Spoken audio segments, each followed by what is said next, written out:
एते ठंडा छे, अहाँ सबके ठंडा नहीं लागया? एक महीना एतऽ रहबै स्नान गाम पर में गीजर आ हीटर चाही, लेकिन एहिठाम रोज 4 बजे भोर में उठै छियै आ 5 बजैत गंगा जी में डुबकी दऽ दै एकरा बाद भरि दिन की करै छियै नहेला के बाद? भरि दिन कथा सुनलहुँ, अपना खालसे में कथा भऽ रहल अइ, भोर में रुद्राभिषेक रोज होइ छनि, 2 घंटा ओहिमे टाइम गेल, तकर बाद भागवत कथा होइ छनि, तकर बाद राम कथा होइ छनि, ओही में बैसल रहलहुँ, सुनैत भरि रहलहुँ, दिन भगवान में मग्न रहे। अपन माला जपैत रहलहुँ। आर एतऽ कोन काज? हमरा सब एखन प्रयागराज में छी और प्रयागराज के हम सब एखन सेक्टर 21 के तरफ जा रहल छलहुँ, तऽ एतऽ हमर सबके जे मधुबनी जिला से किछु लोक सब आयल छथि, ओ सब हमरा देखलथि और कहलथि अहाँ स्नेहा छी ने? हम तऽ रुकि गेलथि और मोन केलक जे हिनको सबसँ बात करी, कतेक दूर से इहो सब प्रयाग में स्नान करबाक लेल आयल छथि।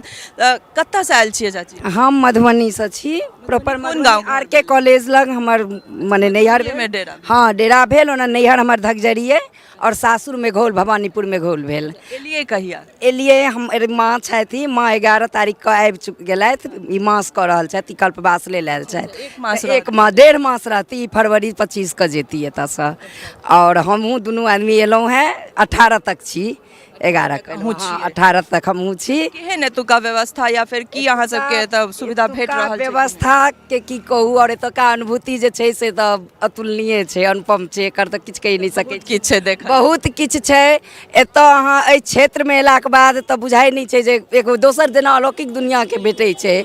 एतेक पैघ साधु संत महात्मा महामंडलेश्वर सब छथिन, अहाँ हुनका बगल से अगर गुजरि गेलथि तऽ लगै छै जे हम अपना आप में एकटा तीर्थ कऽ लेलहुँ।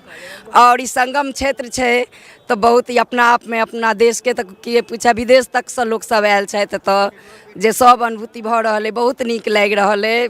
मतलब ओ वर्णन एकटा ई एतऽ एलाक बाद जे अनुभूति होइ छै ने, ओ हम बहुत चीज बखान नहि कऽ सकै छियै, शब्द नहि भेटै छै जे ई चीज जो अहाँके बगल से अहाँके हुनकर गाड़ी अगर कोनो महामंडलेश्वर छथि या कोनो पीठाधीश छथि हुनका गुजरैया ने, तैयो अहाँमे एकटा अलग सन लागैया जे हम ई भेटलथि हमरा।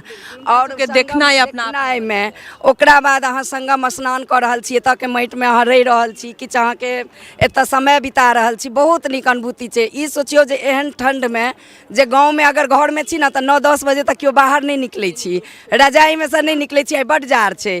अब 5 बजे 4 बजे भोर से लोग संगम में स्नान कऽ कऽ, स्नान केलाक बाद बहुत के देखबनि जे नंगे बदन, मतलब एकटा कपड़ा लपेटने छथि। किलोमीटर हमरा अहाँ सन आम पब्लिक, ओ हम महात्मा साधु के बात नहीं करै छी, आम पब्लिक साधारण बने ओहिना निकल रहल छथि। ओकरा बाद हुनका ने ठंडा के एहसास छनि ने किछु छनि, तो ओ चीज गंगा जी में ओ जे अपना सबके एगो अध्यात्म या सनातन एहि सब पैघ अनुभूति किछु नहीं है। माँ छथि हमर, ई तऽ कए बेर आबि चुकलथि। अहाँ एखन 1 महीना एतऽ रहबै, तऽ ई पहिल बेर कतौ मास करऽ लेल एलियै या पहिले? नहीं, हम गंगा महारानी के कृपा से जै बेर करेलन है तै बेर केलियन है, नासिको में, उज्जैनो में, सिमरियो में। एतेक ठंडा छै दादी में लगा हम बहुत बेर आबि चुकलियन। एते ठंडा छै, अहाँ सबके ठंडा नहीं लागया? 1 महीना एतऽ रहबै स्नान, गाम पर में गीजर आ हीटर चाही, लेकिन एहिठाम रोज 4 बजे भोर में उठै छियै आ 5 बजैत गंगा जी में डुबकी दऽ दै। एकरा बाद भरि दिन की करै छियै नहेला के बाद? भरि दिन कथा सुनलहुँ,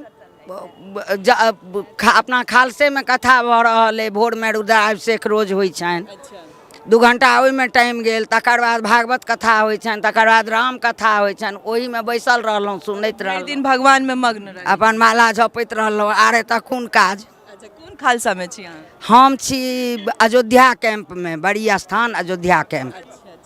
नीक लागि रहल है ना? तऽ हाँ, एतुका तऽ आनंदे की कहू, एहिठाम का जे आनंद छै, ई सनातन के एकटा बहुत बड़का आस्था के जगह छियै, आ एतुका आनंद के अंत नहीं छै, घर जाए के मोने न करैया।